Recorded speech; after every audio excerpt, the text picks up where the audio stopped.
It's been since May, and beyond all the normal stuff that happens in the summer, a lot of good things have happened here in our little town of Sisters. Won awards for Best STEM Program, our own Jocelyn Blevins, who's unfortunately not here tonight. So there's a lot of good things going on. I say this all for the benefit of tonight's speaker, so that she knows we're not just a little podunk town. She's down from the big city of Portland, and we are in fact a little podunk town that values education, has a fantastic STEM lab going on, and we're also full of people who value science and show up once a month to find out what's going on in the frontiers of science. So welcome to all of you.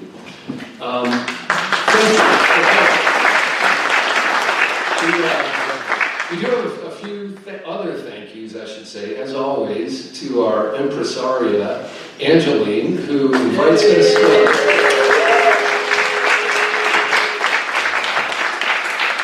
got this wonderful facility that Angeline makes special year-round, and then right after this, we've got the Folk Festival this weekend, and thank you, Angeline, for everything you're doing. Many of our board members are here, but not all tonight, so I'm just going to call them out by name. David Durant is here somewhere. David, Don Utzinger, I'm not sure I've seen Don yet. Gail Todd is here. And Dr. Larry Price is here, and he will be our distinguished speaker next month. I'll talk more about that in a moment. I've seen David Ellis, Dave Johnson, Jocelyn Blevins, that I mentioned, is not here, and Joe Sherry is not here. And I would thank Joe and Jocelyn in particular because they are, I think, putting finishing touches, or at least starting touches, on a new website for us, which many of you have asked for, and so that'll be a really helpful form of communication. Thanks also to Carol Moorhead and Ann Richardson, who you all greeted by at the front door. Thanks to Rod Moorhead, Dana McNeese, and also David Dern again for setting up as we're configured here tonight. And I will say thanks to you in advance for helping us unset up. If you grab a chair on the way out, just makes quick work for everybody, so at least the one you're sitting on. Thanks also to Peyton Myrie, who's making the slideshow and the microphone work. I'll just mention it briefly because we don't have a slide that's already announcing this, but the questions come up. We do have the next 3 months, at least, are planned, and we have more irons in the fire for speakers after that. In October, our own Larry Price, a distinguished retired scientist, is going to be addressing us on quantum mechanics, which he refers to in his title as the spooky engine of the universe. And that'll be the week preceding Halloween, so we'll all be looking for some spooky in our lives. In November, we have Aaron Bott, who's with Oregon Department of Fish and Wildlife. He's an ecologist talking about wolf biology and ecology, which is obviously a topic of interest here in Central Oregon these days. And I'll point out that's the third Tuesday of November, because the fourth would interfere with Thanksgiving. And then in December, the fourth Tuesday of December is actually Christmas Eve. And we were unable to convince Peyton to come twist the knob, so we're taking that one off, and we'll pick it up in January. I'm guessing we might have a few birders in the audience. Okay, so I'll just say, even if you aren't a birder, you may have heard of the ivory-billed woodpecker, which is a large, like 20-inch, I think, extremely rare and beautiful woodpecker. And unfortunately, its habitat in the southeast was just decimated since the turn of the century. And so for quite a long time now, it's been considered by most as extinct. And the last time there was a verified sighting, meaning documented with audio and video, was back in 1944. But in the decades since then, a number of people have thought they saw it, but these have all been sort of fleeting observations, and none have actually been verified until early 2000. Somebody captured an audio recording which seems to have been an ivory-billed woodpecker, and it got everybody excited all over again. That has nothing to do with tonight's speaker. But it made me think that I have right here also a rare recording that was sourced in the wild of a sound which I think many people think of as extinct. And I'm going to try and play for you now. So Peyton, help me with the volume if this is too much or not enough. But here we go. Hold on, that's not good. Okay. Hold on, wait for it.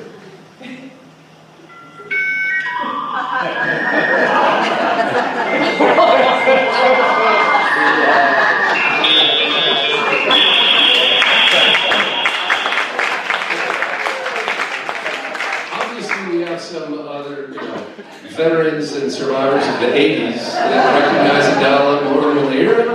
It's been quite a long time. Back in the 1980s, when personal computers were first starting to get a toehold into people's offices and homes, I myself was working with a company that was involved with digital video.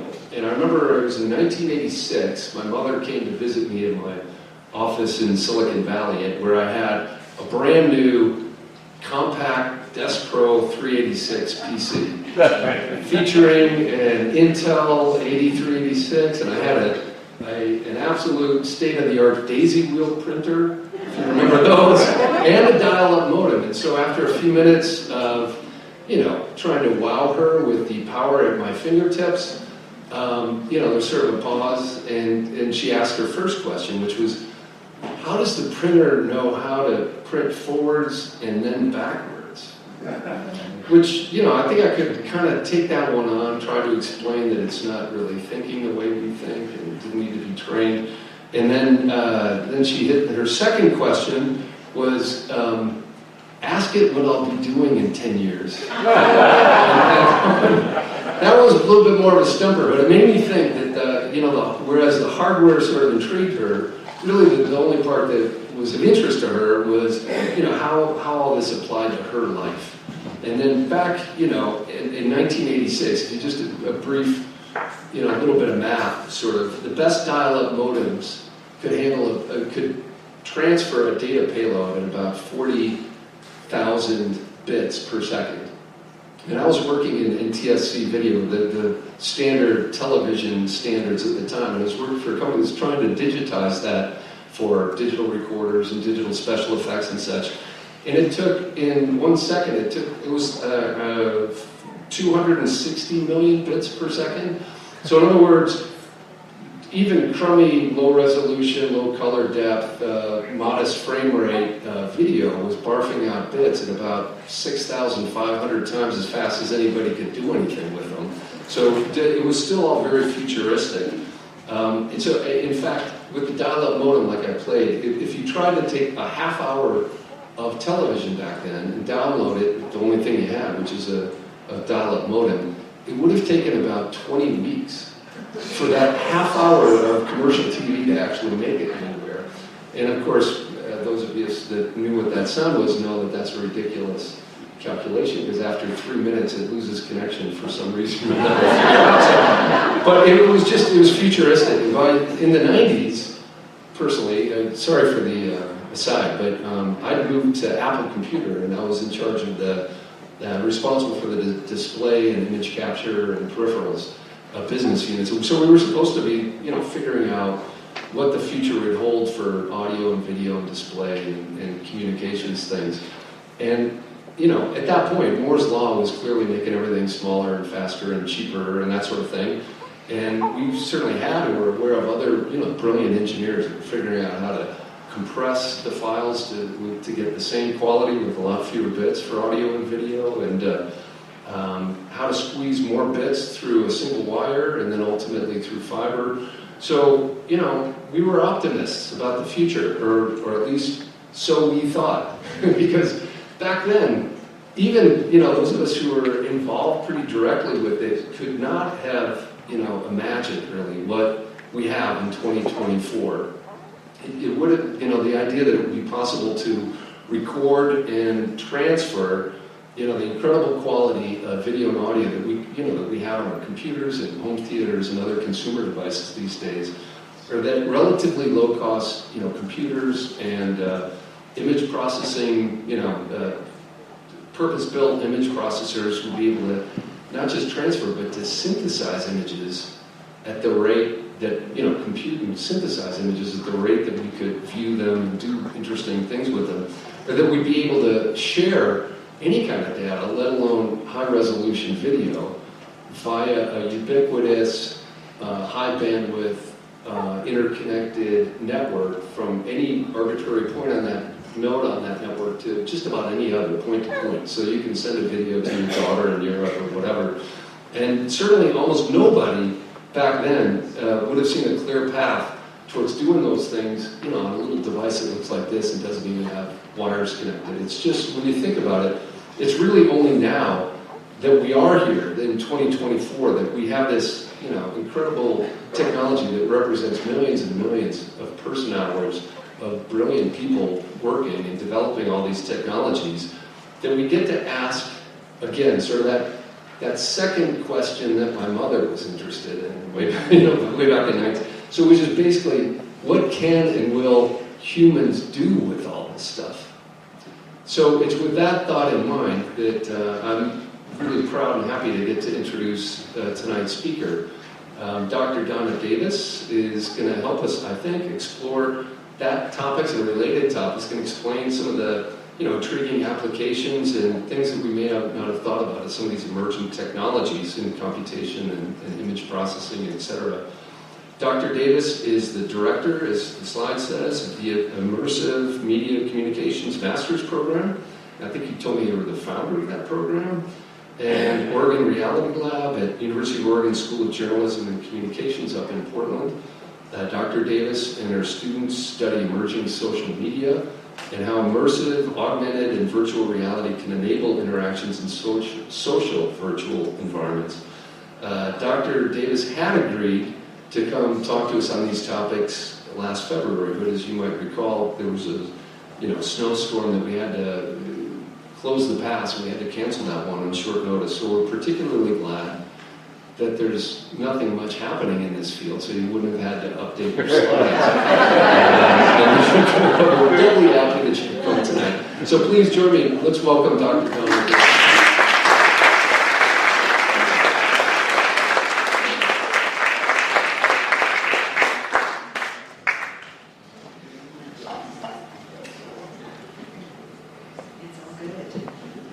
Hello. Hi. And thank you so much for asking me to be here tonight and to be with you to talk to you about the work that I do at the University of Oregon in Portland. People are regularly like, wait a minute, it's in Eugene. But we do have a campus in Portland, and actually our campus is now a much nicer campus as we've just moved into the former Concordia campus. And that move has been happening last week in this, so pardon me if I start to drool. So, just before I get started, an interesting aside. Dr. Donna Davis. I am 3D. With that in mind, I also want to mention that because I teach students who are my children's age and younger, I remind them regularly that the tools of my trade as an undergraduate at the University of Florida, I remember weeping like a baby because I got my own typewriter that had a correctable ribbon on it. And I used proportion wheels and pica rulers to figure out how to do layouts. So, and now I have students that go, wow, you're really, up to it, on all of this for somebody your age. Okay, so let's jump right in and talk about, as a matter of fact, as we're talking about the history of these technologies, maybe some of this is going to feel oddly familiar. Have you seen images like this with rooms full of people in VR headsets? And you kind of can't help but wonder, why are they all not together and they're not doing anything together? They all kind of look like they're lost in these headsets. And you may recall that there was a commercial in 1984 that was announcing the launch of a brand new technology. Who remembers this commercial? Yeah, there you go.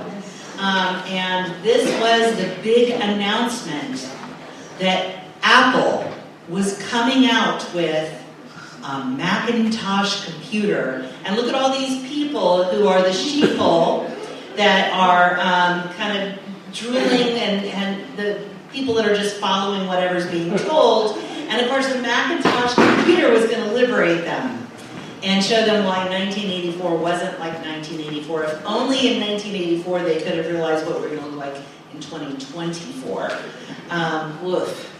So with that in mind, tonight what I want to do is talk to you about the work that I do at the School of Journalism and Communication as a communications researcher. And that as we think about these technologies, emerging technologies that are extended reality, that's what XR stands for, that those realities are in the form of augmented, virtual, blended. I'm going to talk about all of those in a real quick way tonight to try to give you an overview. But what I am trying to do with these technologies is think about them as the way that we communicate stories, the way that we think about storytelling today. And as we think about storytelling, it starts with an audience. You have a message for your audience, and then you have that modality. How are you going to reach your audience? And as communicators, it's our job. And I had a 25-year career before I went back and got a PhD, working with nonprofit organizations, environmental and arts organizations primarily, where we were trying to get people to understand what our plight was, what our concerns were. I was saving sea turtles in their habitats, and people are like, sea turtles? What does that matter to anybody, really? And it's like, well, the health of the oceans sea turtles could show us, even back then, the health of the sea turtle. And trying to help understand how do we tell stories that will change attitudes, that will change cognitions, and that would ultimately, that modality would hopefully get them to actually change their behaviors. And even as we think about analog days of bike rulers and typewriters and press releases and our radio and television days, where that was how, and newspapers, was how we got our messages out. And we would hope to change behaviors in a way that would get help us move along what we were trying to do with whatever nonprofit organization we were working with. So now our tools have changed. Our tools today, and most people think about social media as one of those new tools of communication, and to an extent it is. We still have radio, television, newspapers, our original legacy media as we call them now.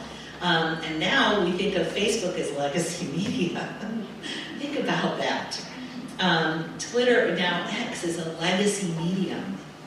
So what is the next, what is coming? And it's not just coming, but it's here. So what is XR, extended reality, or all of the types of realities that we can tap into with technology today? And I'm going to kind of show you what they are and how we're using them, or how they're being used.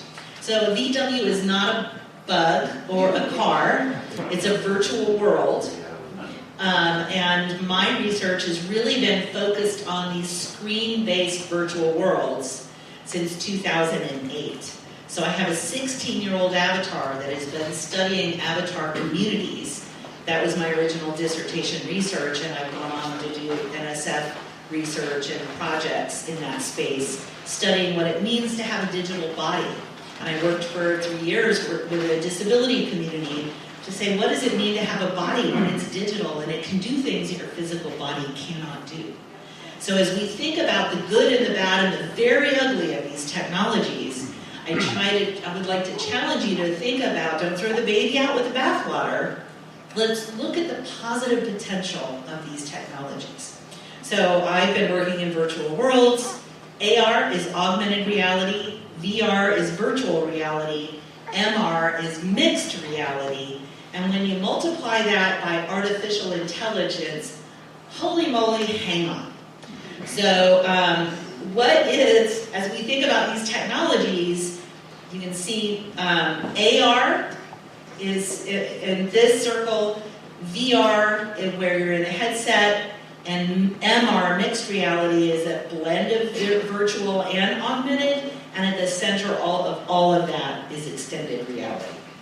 So when we think about augmented reality, think about, you can see up here, this young woman has a tablet, and through her tablet, she is actually seeing these sea creatures in her living room. That would be looking through the lens of your phone and being able to see something in your space. Snapchat, does anybody use, I can't see hands for me to ask, but if you've used Snapchat, or you have a child who uses Snapchat, or a grandchild who uses Snapchat, one of the big things with Snapchat is Snapchat filters. We actually have an AR mirror that we were at OMSI, Oregon Museum of Science and Industry, last weekend as part of their Science Weekend for Children. And we had this AR mirror, and that as you looked in the mirror, your body, instead of becoming an ape, became either an astronaut, and the kids would start floating like they're in space. And thumbs up, you would become a marine biologist, and they're underwater and they would start swimming. And thumbs up, they became a virologist, and their body, instead of the ape, was one of these scientists. It's like, see yourself in the body of future body of a scientist. And inevitably, there were really TikTok dances happening all weekend long in front of that mirror as well. But these are a way, and you've probably used many of you might have used AR. If you've seen like Warby Parker glasses try-ons, or that you can actually try on the glasses through your computer and screen before you, and then choose the ones you like, and you can buy them. IKEA has an AR app where you can actually take a picture of your room, and then you can download the furniture and see what that furniture would look like in your room before you bought the furniture. Instead of getting home and going, oh my gosh, this couch won't fit, you would have taken care of all of that with an AR lens.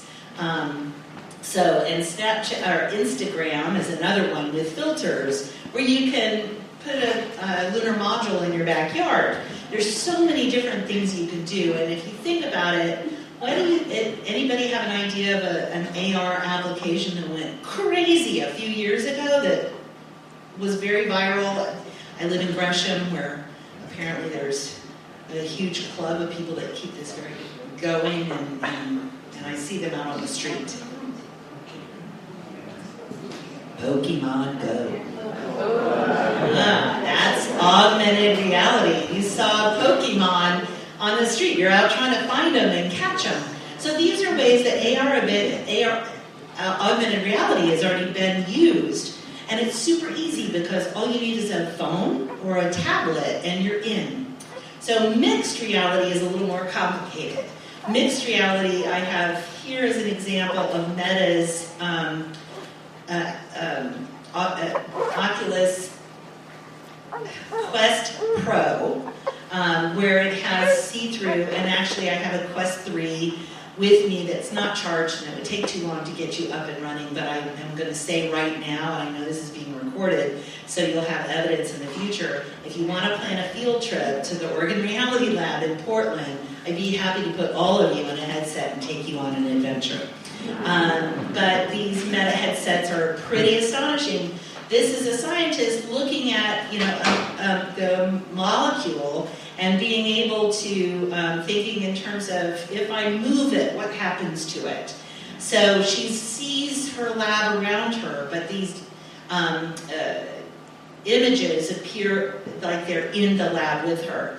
This is the new Apple Vision Pro, and it's not in motion, so I can't show you. Essentially, this headset that is on, you see these screens in the room in front of her. They are not in the room in front of her, but with the headset on, it looks like they are.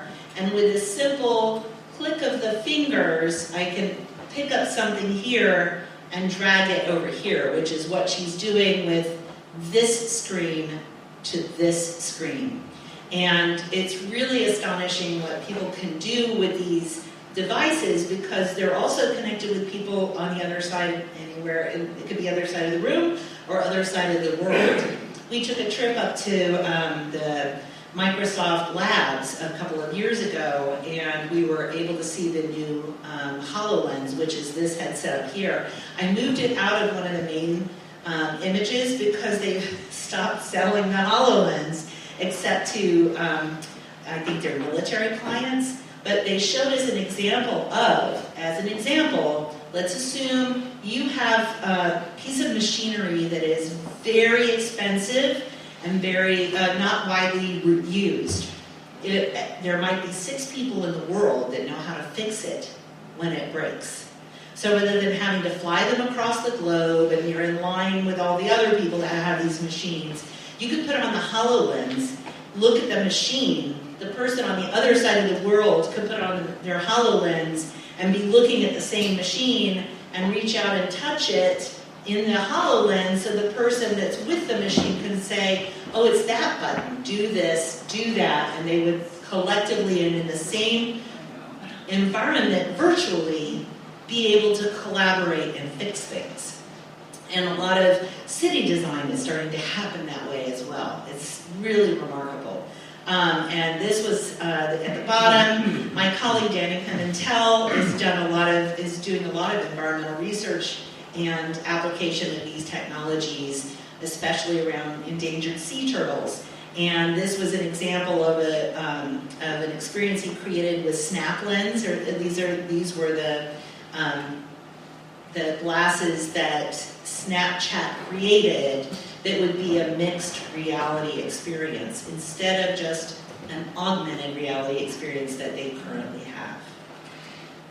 And then we go to virtual reality, and these are examples of headsets. I have the Quest Pro with me, Quest 3. I also have another pair of glasses up here, but you couldn't see them in the dark. Happy to show them to you after the presentation.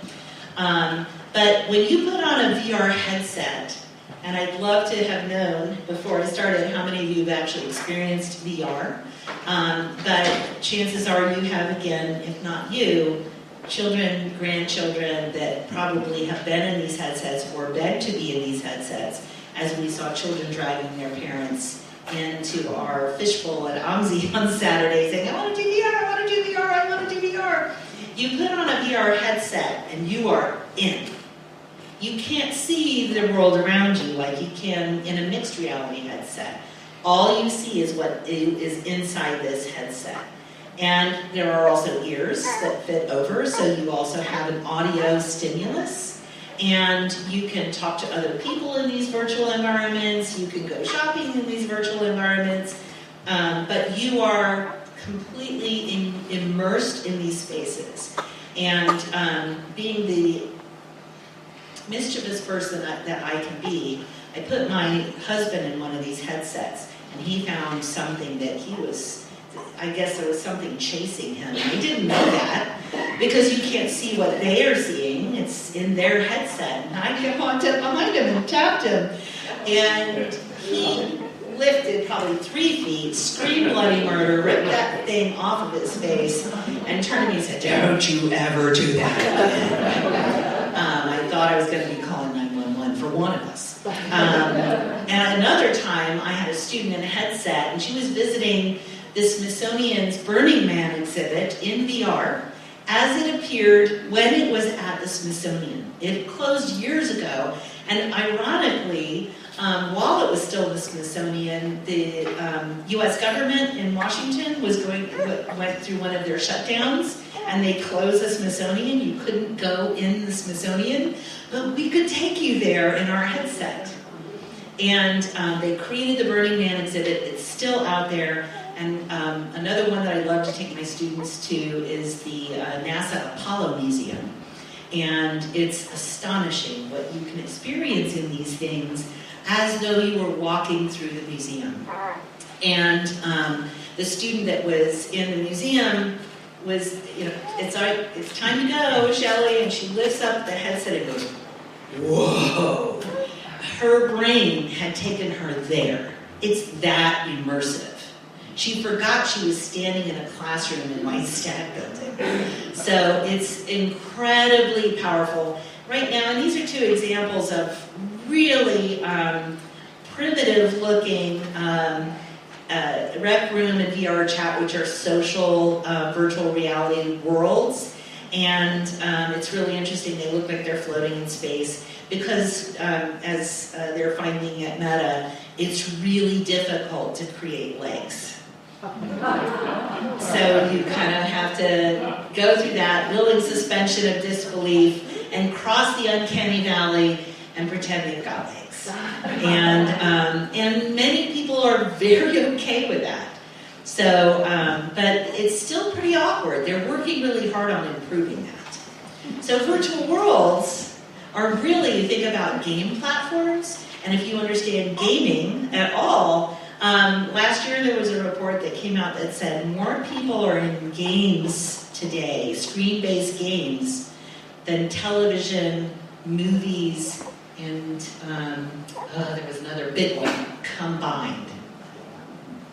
So when you think about these screens that we're used to, game screens are so much bigger. And I love this quote from Novak that's from 2001, so almost 25 years ago. Novak wrote, "Cyberspace is a habitat for the imagination, the place where conscious dreaming meets subconscious dreaming, a landscape for rational magic, of mystical reason, the locus and triumph of poetry over poverty, of it can be so over it should be so." And what I love about that is in these environments, you can create whatever you want. And part of what I'm trying to understand about these are to what effect. So again, working with people that are, and especially marginalized communities, when I think of poetry over poverty, of it can be so over it should be so. I did a piece recently that was published in the Journal of Computers and Biomedicine, and talking about people who create child avatars in these social virtual worlds, and people automatically look at these little children in the virtual world, knowing it's an adult world, and think, oh, they must be pedophiles, or weirdos, or. All of those things, and our biases or our understanding of humans, goes right to looking at people that are in avatar form. And in our study of these communities, we found that to a person, every single person who used a child avatar was doing it to relive their childhood because they suffered severe PTSD and childhood trauma from abuse and neglect. And for some of these people, it was the first they can role play. And they actually have like virtual adoption agencies. Again, that sounds super uber creepy. But they set it up so they really vet the people so that they're making sure that creepy people aren't abusing these kids or these humans that are playing as a child. And for a lot of these adults, it was the first time in their life they got tucked in at night, told a bedtime story, and had a parent figure say, "I love you." When we talk about privilege, I think about my childhood as being so privileged because I grew up in a loving, happy family. And that's privilege to most children in the world today. So as we think about these platforms and the way we can experience our lives in these platforms, it goes way beyond that. And some of the fun that comes in these virtual worlds, this is a gift of Ariana Grande, who did a concert in Fortnite. If you have kids, you probably know what Fortnite is.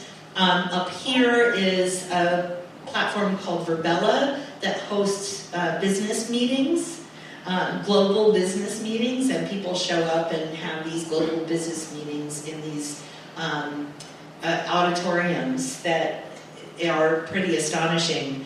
And down at the bottom here is Lil Nas X. I didn't know who that was until I was trying to figure all of this out. And Little Nas X was in Roblox, which is another game space that, again, if you have children, you know what that is. But these were concert events that drew millions of people in real time. So you could actually be, and I'll talk about this a little bit more in a second, but you could actually be in the game space, and Ariana Grande's avatar, or Little Nas X avatar, is right there in front of you, and it's really them performing live with an avatar. So as we think about these devices and platforms, we think about that spectrum of virtuality. So we start with augmented reality, which is the lowest hanging fruit and the least immersive, because it's a tablet or a phone that is putting something on the other side of it. Mixed reality, which is a blend of being able to see your physical world around you and but engage with objects that are virtual in that environment. And then the most immersive is putting on that headset and going into the world. So why is this so compelling to us as communicators? It's really important to understand affordances of these technologies. And what we know is that people experience spatial presence, which is that sense of being there, that they're in the space. When I moved from Florida to Oregon, 3,000 miles away from everybody and everything I knew and loved at 51 years old, I could log into a virtual world and decide to sit at a beach where I could hear the waves and the birds, and I could set it to sunrise or sunset, and I was back in Florida. It was a sense of being there, that I was in that environment and experiencing, feeling that sense of being there. Social presence is that idea of being with, that you are with others in that space, that you can talk to them in real time, that they are sitting there with you. Interactivity is that sense of control, that's what I do in that environment, the interactivity that I do in that space results in an effect.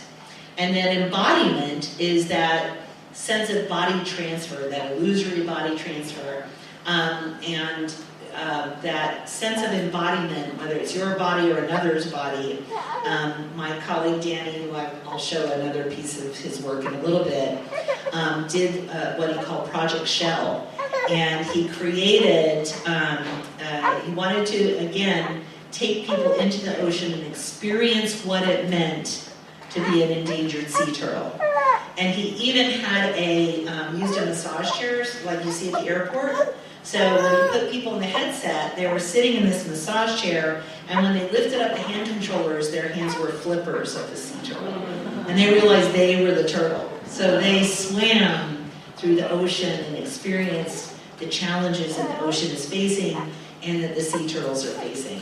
And then studied the effects of the people that went through that experience to see whether or not they would be more likely to contribute to nonprofit organizations that are fighting for the future of endangered sea turtles and their habitats. And indeed, they were far more likely to contribute. So as we think about impact and change and behaviors, that was a real profound revelation. And the impact of these affordances are that, so this is Danny, and he's got this a hatchling on his hand, and you see the Snapchat logo here. He created a snap filter, and again, we used this at OMSI last week, where we just had an iPad leaning up on a table and said, "You want to hold a baby sea turtle?" And these kids would go, "Yes, yes, yes." And they'd put their hands up, and a sea turtle would appear on their hand. They put another hand up, another one, and then they'd start to try to, like, can I help it get somewhere? And of course, you have the kids that, oh. And Danny would say quickly, you know, that's an imprisonable offense in 9 countries around the world. We don't eat the sea turtle.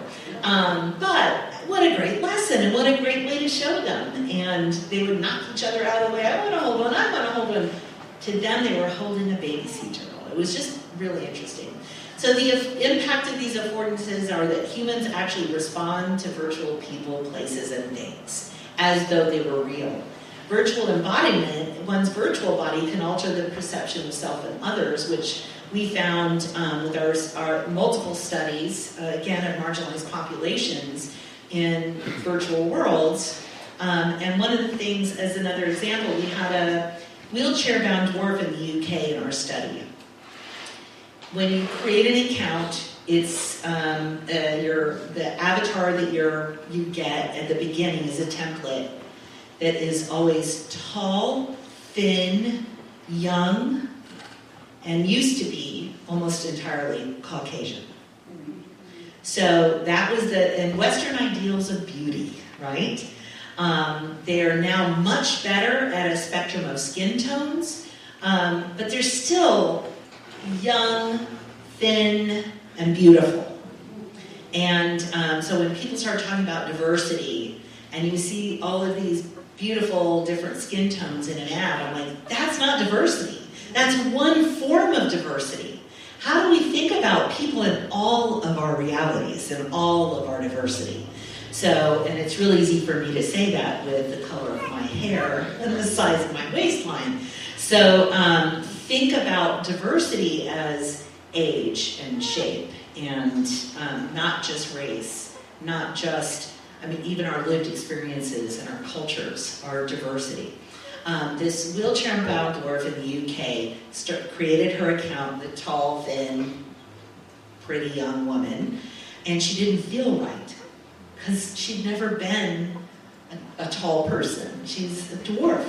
So she shrunk her avatar to be a little person, went back to her group of friends, and they all laughed at her and said, "Don't you look stupid? Why would you do that?" And started making all these dwarf jokes, not realizing she's actually a dwarf.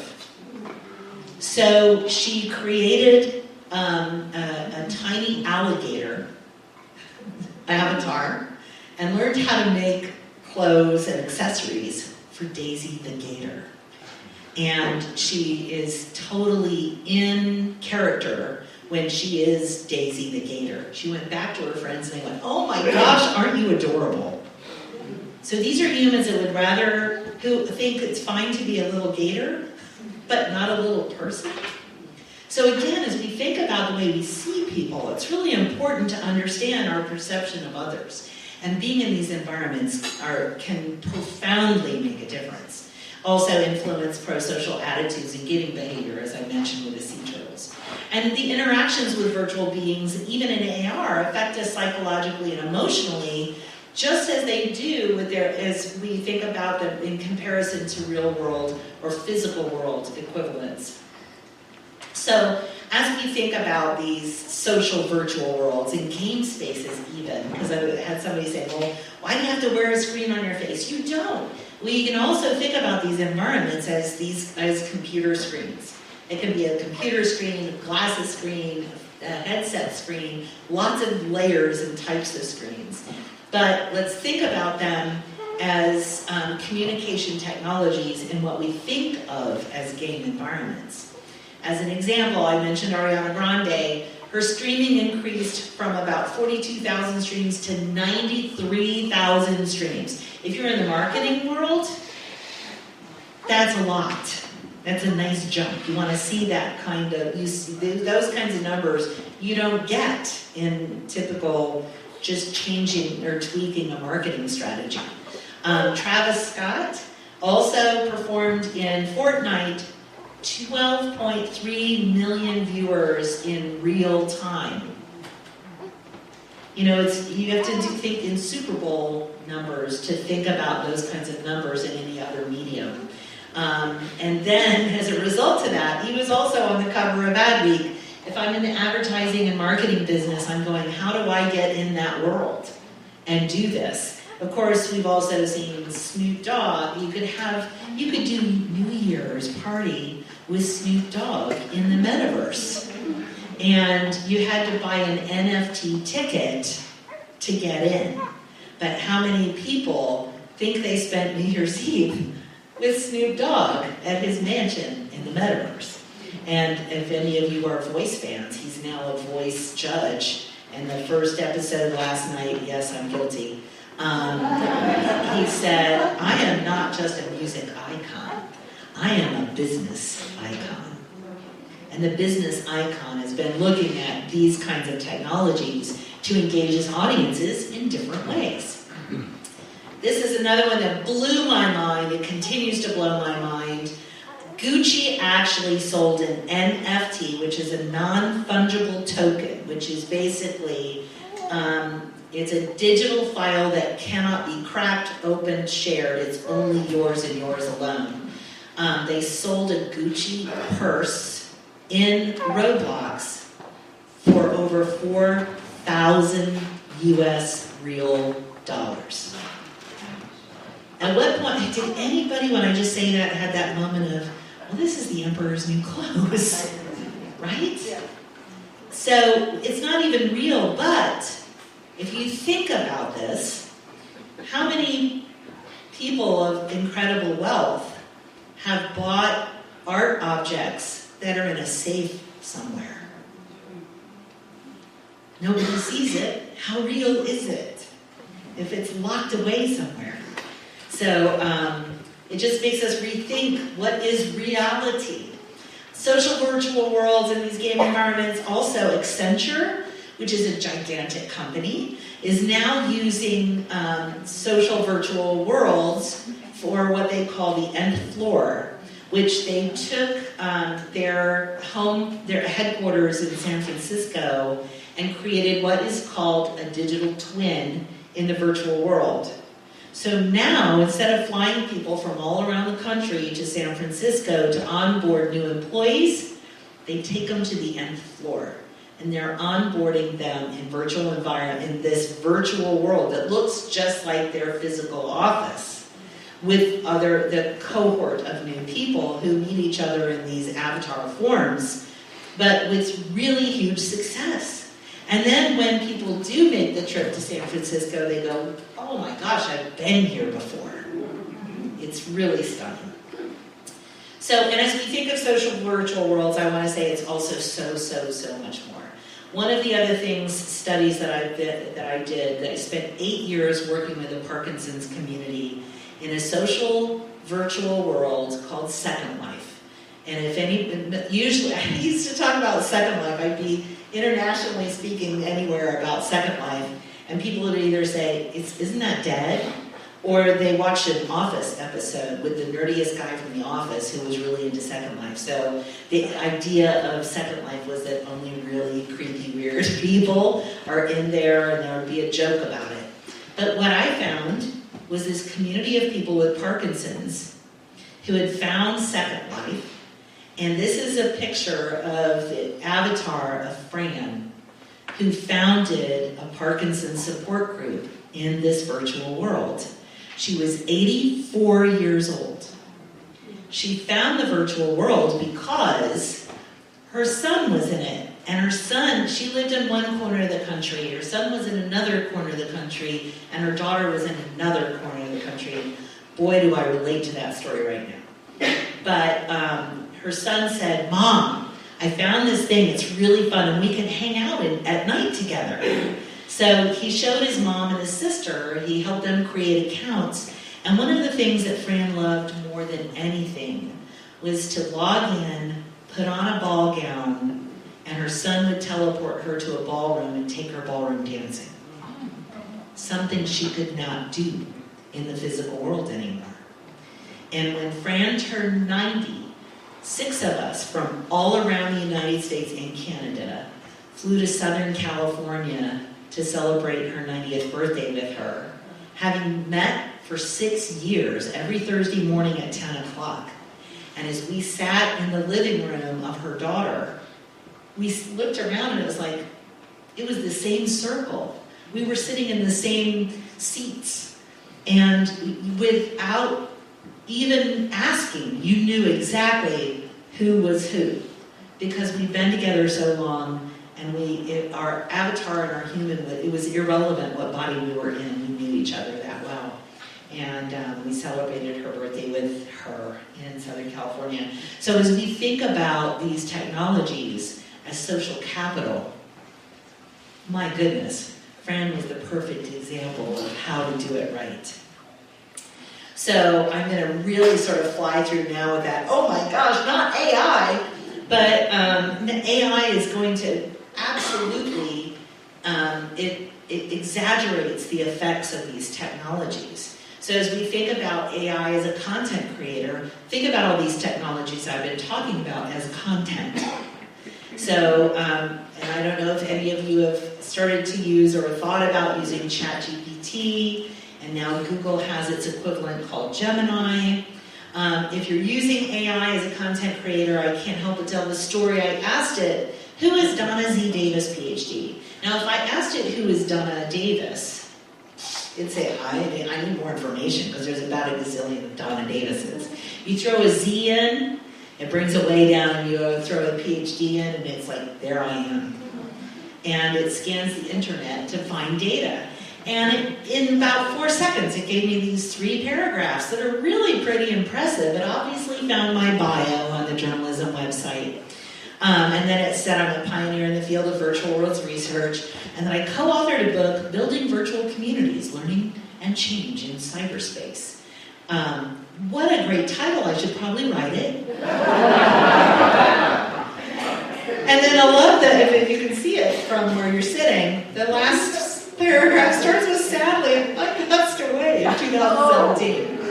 This is what you call a hallucination in artificial intelligence. So take it with that grain of salt at what is truth. So even as I'm sitting here talking about avatars, and we think about what is reality and what is truth, as you think about AI and the avatar coming together, it gets really scary. So AI as designer, and all of my designs on here were created with AI. That is an AI-generated person up here. It is not a real person. I love it because I never have to ask for permission to use their image. And an AI is a social agent. This is an avatar on one of these AR screens that the AI agent can say, is Eve, hey there, thanks for checking out Communicate. How can I assist you today? And the person sitting there is having a conversation with the virtual agent on the screen. And this is happening more as we start to see, even if you're looking for medical information. Hi, I'm your PA, and how can I help you? What are your symptoms? And AI starts to pull it all together and provide information. Worry about the hallucinations. AI is social agent. This is Delphi. It's an AI company that has created avatars of each of these people, clones of each of these people. Margaret Thatcher, Warren Buffett, Steve Jobs, and you can have a conversation with these people on the Delphi platform. And the gentleman who started, Jeff Bezos is in there too. The guy who created this, his favorite human being on earth was his grandfather. And when his grandfather passed away, he didn't want to let go. He didn't want, we can talk about mental health a lot when we talk about this kind of story, but, and it's like a Black Mirror episode, but he could take he had enough of the sound of his grandfather's voice, he had enough images of his grandfather's face, and he had enough content of his grandfather's writings that the AI could basically replicate his grandfather visually, with voice, and with content. So he can talk to his grandfather, and the likelihood is it will respond in the way that his grandfather did. Worry about the hallucinations. Now this one, sorry. But this is Mia Sophia, and she is AI. She is an artificial intelligence social influencer with millions of followers. Millions of followers around the world. And it even, when you go to her website, don't write her name down, that you can, it starts with, hi, I'm Mia Sophia, and I am AI. But she has millions of followers, and she's an influencer on how to wear your hair, what clothes to buy. So as we start thinking about these extended realities, and we think about avatars, and avatars enhanced by AI, we've already seen this effect in our current elections. Wonder if you're on the internet and you're seeing or reading something where a politician is saying something that you think, that doesn't seem like something they would say. Question whether or not it's AI. One of the other things that, and that's a little terrifying when we think about in the wrong hands, who could be saying, making a world leader say something that could start a war. These are the things that, so I am not a techno-solutionist. I am a person who is a realist in the world of reality, where I want to understand where can we use these technologies to really improve people's lives and to tell stories that can make the world a better place. And at the same time, how do we do that with a giant caution flag that says, we know that media literacy is already a problem. This just exacerbates that in such an enormous way. So, do these technologies need a Surgeon General's warning? Some people are starting to say, yes, they do. So as we think about the future of these technologies, these are the points to ponder in who's controlling the evolution and the use of these technologies that can be highly entertaining, profoundly impactful. I have people that said, I get up every day because I can go into that virtual world and interact with people who understand me. And at the same time, protect ourselves from the nefarious side of the technology. And I'm going to pass this one right by because we are right on time, and I would like to open it up for any questions that you might have.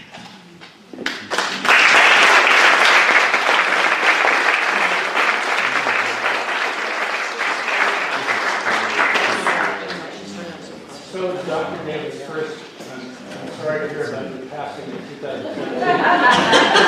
But you're looking remarkably good. So I'm the avatar. Yeah. So, do you think AI can recognize AI? It will be able to eventually. As a college professor, our students have already found AI, and they're writing papers with AI. And we're really wrestling with how do we grapple with this to make sure that our students are actually learning. And how do we teach differently to make sure that they can't just ask ChatGPT for the answer? Or when their papers all come in exactly the same. It's like, okay, you guys all used AI, 0, and there are devices, or there are tools now that we're able to help identify AI. And so AI is identifying AI. I can't do it, but AI can. Yes? Does the sea turtle feel wet? It's a little bit freaky, actually. This is the honest truth. There are studies that have worked with, and actually up in Seattle, there's an organization that worked with one of the universities up there that I don't remember its name, but they actually they're working with hospital system, and they're working with burn victims. And this was a big news story several years back that with this hospital that's got this burn unit, they would put people in a snow cave and they would play a snowball fight in a headset while their bandages were being changed, which used to require massive amounts of morphine because apparently it's one of the most painful experiences you could endure as a human being. But their heart rate went down, their blood pressure went down, and they only needed small amounts of pain medication because their brain said, I'm cold. Their brain said, I'm in the ice and snow. So it's like the student that went, whoa, I'm here. When they were there, and they forgot what was happening to their body in the physical world. So, do you ever have phantom pain? Or phantom, like you ever feel like you felt something wet? And you look down and there's nothing there. Our minds play tricks on us all the time, and these technologies can facilitate that, sometimes in ways that are really positive. Yes? As we go forward from this point, what are your concerns, biggest concerns, about what could go wrong, what we need to worry about, those kinds of things? I'd say my biggest concern is control. Is what? Control. Who has control of the technology and the data? And how do we make sure that who is in control is not doing things to us or with our data that we haven't agreed to allow happen? The other thing for me is, The Matrix was science fiction. At what point do we just plug in? Because it's easier. And I've seen this where in virtual worlds and this was the extreme end of that was also news headlines probably a decade ago, where a couple in Korea they have these giant game bars where you can game all night long, and people don't necessarily have the technology at home. They have to go there to play. And a couple went to the game thing and binged. They were there for 3 days and forgot they had a baby in a crib at home. And the baby died. This is a true story. So it's like, at what point do we sacrifice this world for that world? And to me, the most important thing we can do is use the virtual world to augment and make our physical world better, not to replace it. When we give up on these relationships, I actually spoke to AI PDX a few months back, and somebody said, well, do we run the risk of becoming extinct as human beings if, for example, our relationships become only virtual? And the answer is absolutely yes. So how do we make sure that we still love the people in front of us more than, even when it's hard? Because relationships are hard. In a virtual world, they're super easy and super fast. So it's like, how do we make sure that we keep at least one foot planted in reality always? Did I see it? Yeah. So, when I read about artificial intelligence, it's described as a super algorithm. Yes. So, what's the interaction with the mind? Because in the medical field, you have algorithms to look at clinical data, symptoms, signs, but the mind has a process of quickly going through all that and make a diagnosis and make a treatment. So I have a question about how can artificial intelligence take over the mind? It isn't going to take over the mind, but and that's in so many scenarios similar to what you're talking about, is like how we calculate. We're more likely to make an error than artificial intelligence is.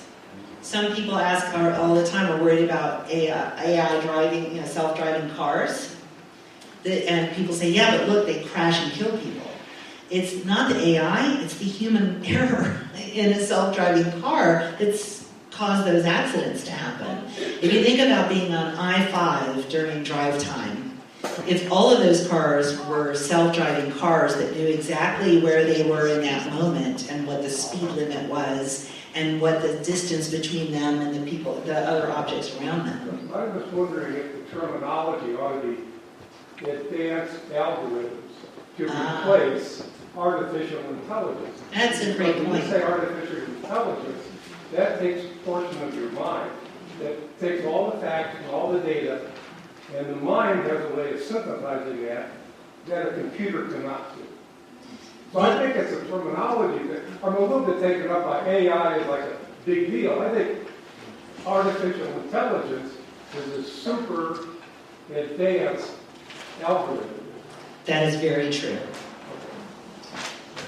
We agree on that. Okay? Yes.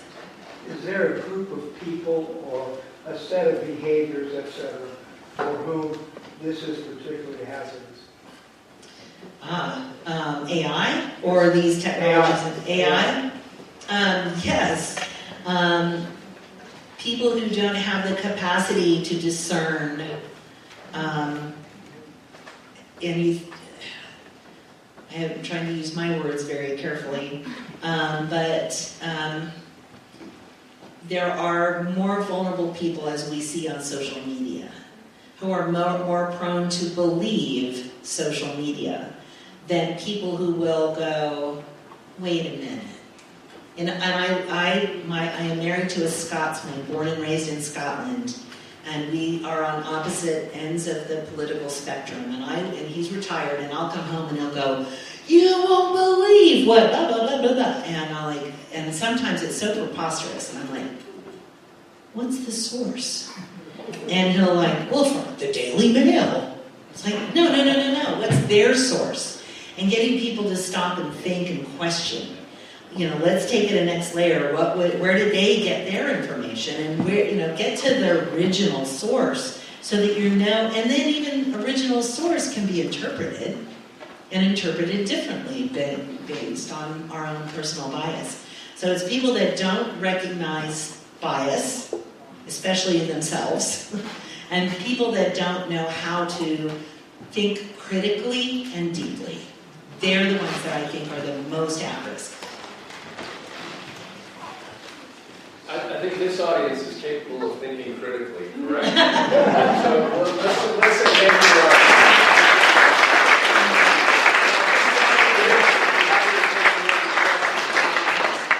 Thank you so much for coming. My pleasure. Yeah. Thank you. If you're willing to grab a couple chairs or please come ask Dr. Davis any questions.